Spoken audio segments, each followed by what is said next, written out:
Hey, so this week I'm going to talk about comic book variants. So what a variant is, it'll be something that's slightly different than the regular version that's printed of the comic book. Originally, one of the first ones that we got were 35-cent price variants. Originally, when comic books were 30 cents, Marvel issued these 35-cent price variants in various markets just to test what the price increase, how well it would go over. Um, and then from there, the big mark is either foreign reprints, which is a different kind of variant. Um, Newsstand versus direct is two different kinds, so those be considered variants. And then we get a second printing variants, so it'll be a different color, or just later printing of the initial book. And then in the 90s we really see a lot of different covers. In the 90s is a big mark for using these different covers, and people would chase them, and they were quote unquote collectible at the time, but they would be printed in such high numbers that eventually it totally crashed the market. So one of the causes for the crash in the 90s is the overproduction of various variants. So after that, and where it's really gone to today, and it still drives sales, where in the 90s it was all purely speculation and they print in those high numbers just to fill this. Basically, it was a speculated demand, whereas nowadays the variants are done based on order numbers.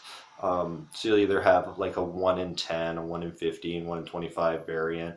So if you order like 25 of the regular book, or if you order a certain amount of the other books from the publisher, whatever may have you, there's various qualifications.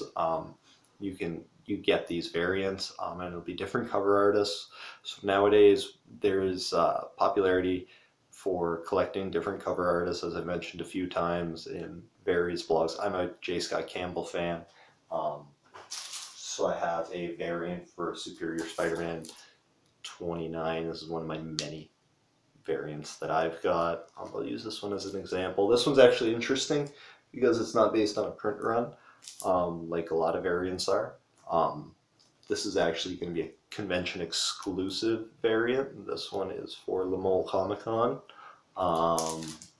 So what that means is you can look at it there.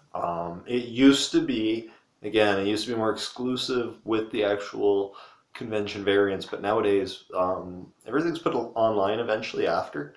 So instead of there being just that small run of initial like convention variants go through, now they take it online after to make sure that anybody who wanted it can buy it straight from the source, so that there's not as much money on the middlemaning of like convention exclusive variants. And in the past couple of years we've seen that market drop, slowly but surely. Like, it's still very much there, but I would say that the jumps aren't going to be quite the same. Or it's unsustainable, where you might see a jump to begin with, and then it'll go down after it hits the online stores. And you see the same thing with the San Diego Comic-Con convention exclusive toys, and as I discussed with the action figures, corporations have figured out that there's so much money in it. Reprint, they might as well get theirs instead of letting the resellers get it. And instead now, also with the variants and the way they work with the print runs, it's a great way to ensure that you can sell a hell of a lot more books, because there's people chasing those variants. Comic book stores want to fill that request. They make very decent money off some of these high priced variants. One of the Campbell ones that become like 1 in 100s or something like that, they become quite expensive. So there's a validity to it, but it's an inflated market to a point wherein if an artist becomes unpopular, then that variant becomes worthless. It's an interesting way that it's taken. I don't know if it's sustainable. It's more sustainable than it was in the 90s probably, because it is based more on the artist's popularity, but that gets oversaturated to a point even, and the next thing takes over. So it's interesting to see, and it's really driving a lot of the modern market at this point. Yeah,